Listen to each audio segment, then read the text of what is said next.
Uma boa noite para você. Estamos começando o programa Band Eleições 2012, com a participação aqui conosco do professor Daniel Medeiros, professor de História, que nos ajuda a entender esse quadro, e também o Murilo Hidalgo, que é dono de uma empresa de pesquisas especializado neste assunto. Vamos à nossa conversa, então, começando com o Murilo, que acompanha os números. Nós temos um quadro em que 2 vagas para o segundo turno estão em disputa no próximo domingo. Uma delas parece já consolidada, porque o candidato já vai para 30, mais ou menos, nas pesquisas, que é o Ratinho Júnior. A questão é a segunda. Nesse momento, com preferência para o atual prefeito Dutti. Mas, como tem ainda aí uma semana, praticamente, menos de uma semana, sempre pode acontecer alguma surpresa. Murilo, como é que você vê essa definição do segundo nome para o segundo turno? Exatamente, Vili. As pesquisas da semana passada nos mostraram exatamente isso. Que o Ratinho está em uma situação mais confortável e a segunda vaga deverá ficar entre o Luciano e o Gustavo Frutti, e o Greco um pouquinho mais para trás. O que a gente sente hoje é o seguinte: essa semana, amanhã especificamente, sai uma pesquisa do Ibope, na quarta do Datafolha. Eu acredito que se o candidato Gustavo Frutti conseguir passar novamente a barreira dos 20, ele entra no jogo. Se essas 2 pesquisas de terça e quarta trouxerem ele abaixo da casa dos 20, eu acho que fica um pouco difícil para ele, porque vai ter um impacto sobre a campanha, sobre motivação muito grande sobre ele, né? E aí nós temos muitas vezes surpresas. O próprio candidato Frutti, que esteve aqui na Bandeirantes, numa das entrevistas da série que fizemos, chamou atenção para a surpresa que foi, onde ele quase levou aquela vaga para o Senado, um número muito superior àquele mostrado anteriormente pelas pesquisas. Veja bem, Vili, é que naquela pesquisa do Senado existiu o problema da segunda vaga, onde 60% dos eleitores não declaravam as pesquisas em quem eles votariam com o segundo voto do Senado. E chega na urna, ele acaba votando. Então esse foi um fator que prevaleceu, as pesquisas prejudicaram um pouco o Gustavo. Agora, nesse cenário atual, eu não acredito que os institutos venham errar o Gustavo Frutti, o percentual, como foi a campanha de Senado. Eu acredito que as pesquisas de terça e quarta já vão trazer um cenário muito próximo do que ocorrerá no domingo da eleição. Professor Daniel, o senhor tem acompanhado o quadro nacional, a gente vê que o eleitor anda muito volúvel. As coisas são muito frenéticas, a informação, fatos novos, factoides, e muitas vezes as eleições dão umas viradas. Há cenários assim bastante interessantes. A questão de Salvador, por exemplo, em que o ACM Neto abriu 40 pontos de vantagem, agora está quase beirando o 3º lugar.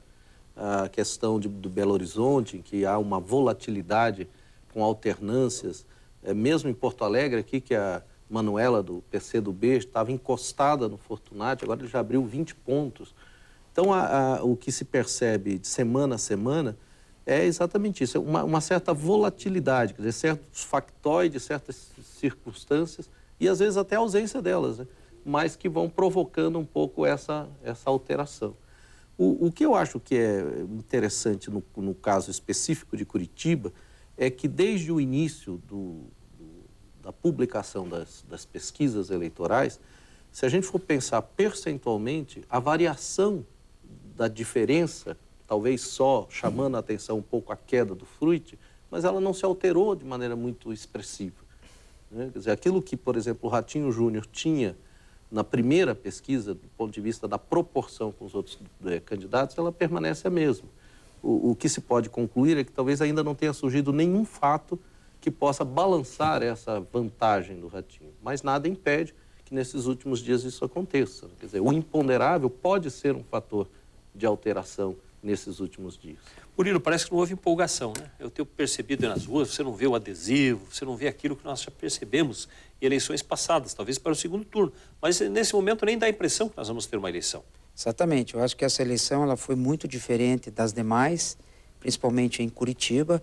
Eu acho isso que você falou, não houve uma empolgação geral pelas eleições. Eu acho que pelo próprio fato de a gente ter tido 4 candidaturas equilibrando o pleito e já mostrando um segundo turno desde o início, a gente espera que essas emoções, essas fortes emoções, a empolgação, venha para o segundo turno.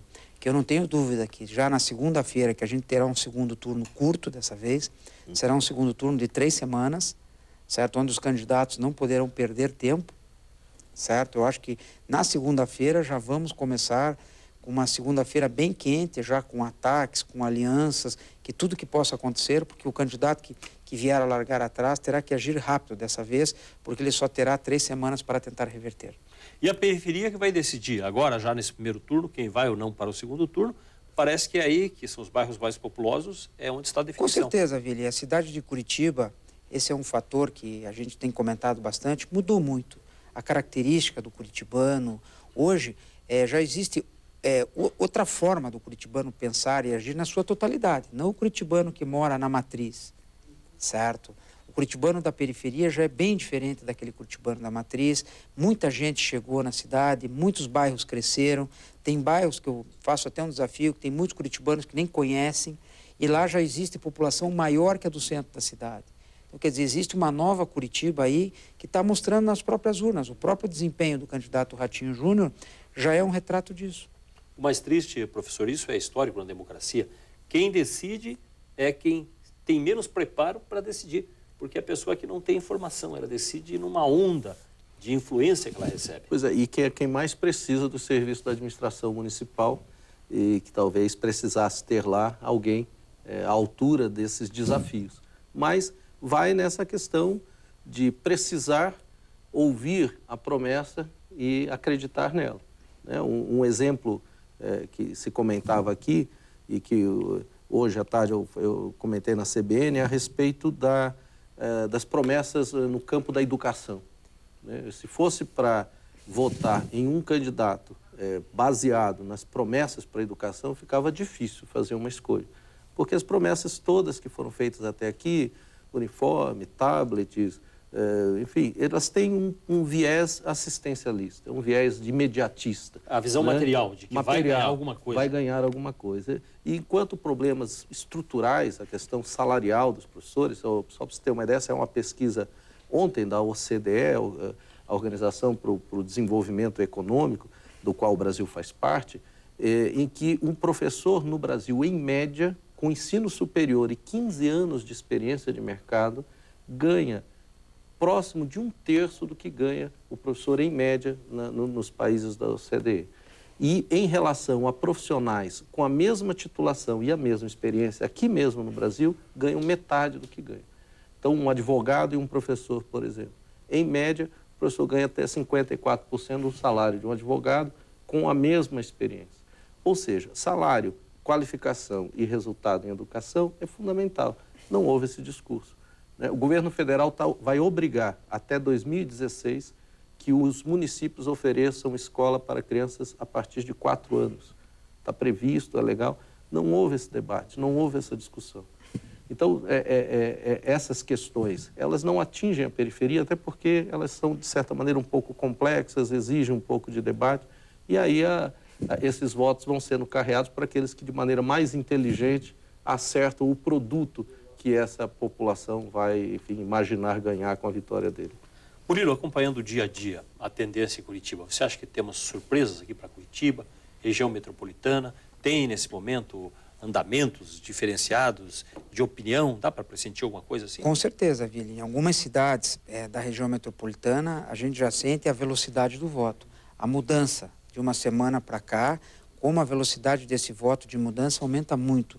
Candidatos que estavam em 3º lugar, 4º lugar, começam a ter uma possibilidade de vitória, que é uma onda que começa a vir e tem totais condições de umas mudanças, principalmente nas cidades da região metropolitana. A gente não pode citar aqui por questões legais.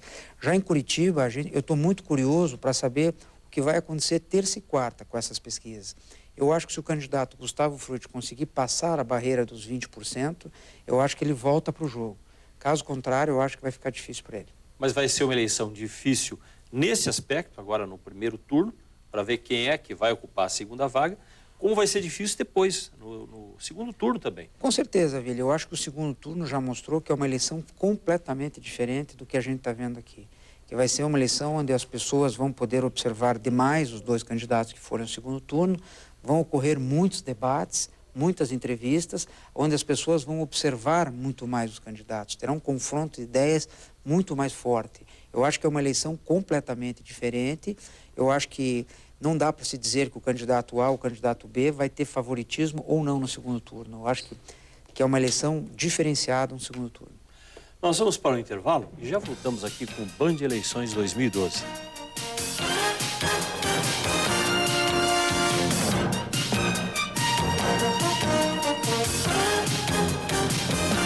Brasil Urgente. Jornalismo com agilidade. A polícia prende suspeito de... A sua cidade. Trânsito. Situação muito complicada. Os problemas que afetam o seu dia. O dono de um mercado foi preso. A segurança. Estão lembrados do caso do cidadão que entrou atirando, agredindo. Amanhã, 10 para as 5 da tarde, perto do cidadão. É um apelo, vou apelar aí pra você de casa. Brasil Urgente. A informação não para na Band. Seu filho quer doces? Aqui tem. Quer brinquedos? Também tem. Preço baixo? É claro que tem. O Shopping Popular tem doces e brinquedos para o seu filho e muito mais. Shopping Popular, em frente ao terminal do Capão Raso. No mundo de hoje, existe hora para tudo. Tem a hora de ir para o aeroporto, tem a hora de aguardar pelo embarque, tem a hora de sair voando. E tem a hora de desacelerar. Gunter Mídia, porque a vida gira em torno do relógio. De segunda a sexta, ao 12h45, você acompanha aqui na Band o Boa Tarde Paraná. Oferecimento, Programa Caixa Melhor Crédito, agora com pausa. Vem! Ganhar milhões na loteria não é pra qualquer um. Preguiça é pecado. É inveja também, viu? Mas conseguir gastar tudo... Botada de cerveja pra só mesmo numa família como essa. Dou 106. Aí! Eu dou 150. Por quê? Leandro Hassum, Daniele Vinitz e grande elenco na comédia mais engraçada do ano. Até que a sorte nos separe. Sexta-feira nos cinemas. Leia nesta terça no Metro. Biometria reduz eleitorado em 10%. Câncer de mama faz mais vítimas. Empresas suspendem voos para aeroporto de Cascavel. Metro, diferente.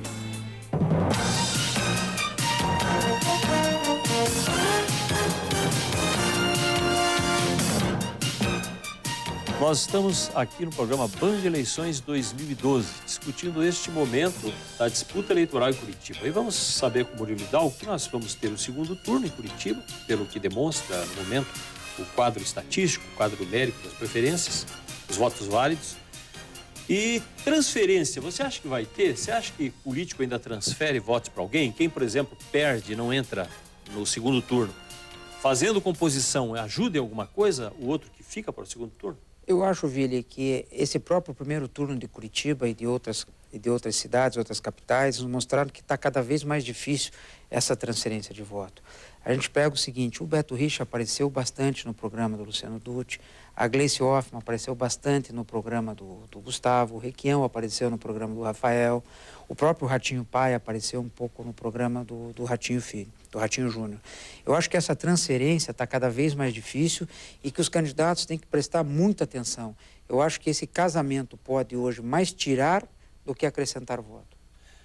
Isso talvez tenha mudado muito, professor, pela força da televisão, porque a pessoa, por mais simples que ela seja, por menor informação que ela tenha, se ela está vendo o candidato, se ela está assistindo o programa, ela já se julga capaz de fazer escolha. Eu acredito que uma influência de um político afastado, de alguém que não está diretamente envolvido na eleição, nessa altura tem uma influência menor. Embora seja um fenômeno novo, né, é difícil fazer afirmações muito precisas, mas se a gente comparar com o fenômeno midiático de uma maneira geral, a população ela quer a novidade. Né? Se for pegar em termos dos artistas, o artista que apareceu em todas as cenas no ano seguinte, a gente já começa a se perguntar onde ele está. E a população está sempre em busca de um consumo de uma novidade. Então, se você imaginar do ponto de vista midiático, isso também tem uma interferência na política. Né? Quer dizer, um personagem, vamos ver em nível nacional, o Lula, né? Que subiu em 10 palanques nessa eleição, e dos seus 10, digamos, preferidos, apenas 4 estão na liderança nesse momento, na disputa. Ou seja, aquilo que se podia imaginar que uma personalidade política nacional como Lula poderia exercer em termos de influência em eleições municipais, isso não está acontecendo. Então, talvez, né, é o que eu digo, não é uma coisa que se deva estudar, mas talvez repita-se aí o fenômeno da mídia. A população já não se apega mais a ícones, né, que não estão mais tanto tempo em exposição e querem mais novidade. Né? Murilo, e tem aí os padrinhos. Não é apenas a transferência, mas vamos pela Prefeitura de Curitiba aqui para dar um exemplo. Se você tem o Dutti, que tem o padrinho, o Beto Rich, o Frutti, que teria o PT, mas não teve muita adesão. A Gleisi tem andado aí, mas não é aquela coisa assim realmente que impressione. Você tem o Ratinho Júnior, que tem o padrinho, o próprio pai. E aí o Greca, o Requião, né, que nessa altura já não tem a mesma força, mas todos têm um padrinho por trás. Esse padrinho não só o padrinho político, mas aí também entra os padrinhos invisíveis, os padrinhos dos financiadores, os grandes financiadores, que são essenciais numa campanha que tem um custo muito elevado. Exatamente. A gente vê nas ruas um volume grande de pessoas trabalhando, hoje nessas eleições de cavaletes, tudo isso tem um custo, certo? Esses são os padrinhos invisíveis que você falou. Agora, eu acho que na segunda-feira, Vili, vai haver um grande comentário por parte da mídia, principalmente de todas as cidades do estado do Paraná, quem ganhou e quem perdeu. Quantas cidades o governador Beto Rich elegeu, quantas cidades a ministra Gleisi Hoffmann elegeu, quantas cidades o PMDB do Requião elegeu.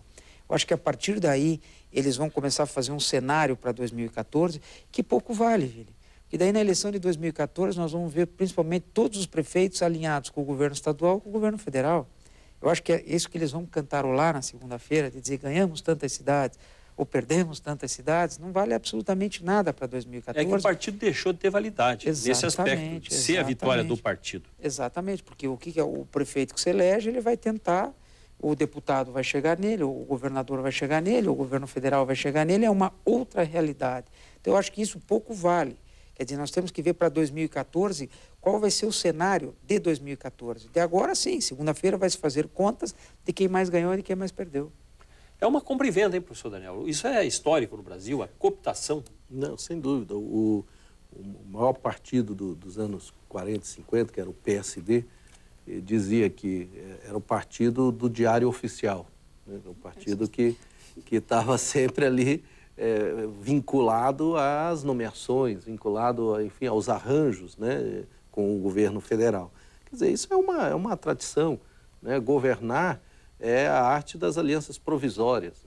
Então, compõe-se, né, alianças, muitas vezes o adversário de ontem é o aliado de hoje, porque, como bem disse o Murilo, as circunstâncias vão se alterando e os partidos não possuem mais, digamos, posturas estruturais de longo prazo. Né? Você se dizer, como todos nós lembramos no início dos anos 80, do MDB, depois PMDB, quer dizer, pertencer a um partido ali nos anos 80, o PDT, havia ainda uma identidade. A ideologia que morreu. Com as personalidades e com mesmo as ideias. Hoje isso não existe, né? Tanto é que partidos surgem resgatando as velhas siglas, né? E não significa mais nada. Você imaginar o que é hoje o PTB do Roberto Jefferson e o PTB de Getúlio Vargas, é só uma coincidência de letrinhas, não há mais nenhuma identidade. Então, não chega a ser uma acusação dizer que a política é uma compra e venda, ela é uma tradição, né, de décadas para cá, na medida em que foi se perdendo a substância política e partidária mesmo no país. Murilo, o apego à ideologia, o uso da ideologia, tem algum fundamento ainda? O eleitor hoje entende alguma coisa quando alguém diz que é do velho PMDB de guerra, alguém que se apresenta como herói, que lutou, foi da resistência contra a ditadura, ainda tem algum apelo ou as pessoas, a ideologia hoje é só livro de história? Eu diria o seguinte para você, Vili, muito pouco, e estão mais nos partidos, mas muito pouco mesmo, e estão mais nos partidos de extrema esquerda, hoje, os partidos mais radicais. Eu acho que até o próprio PT, no decorrer desse tempo, perdeu muito essa militância que tinha, certo? E hoje ficou nos partidos mais de extrema esquerda.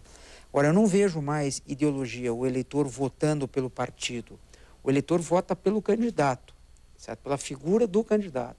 E o próprio exemplo, assim, que eles mudam de partido, certo? E na maioria das vezes, eles não têm uma perda muito grande, a não ser quando for uma mudança radical.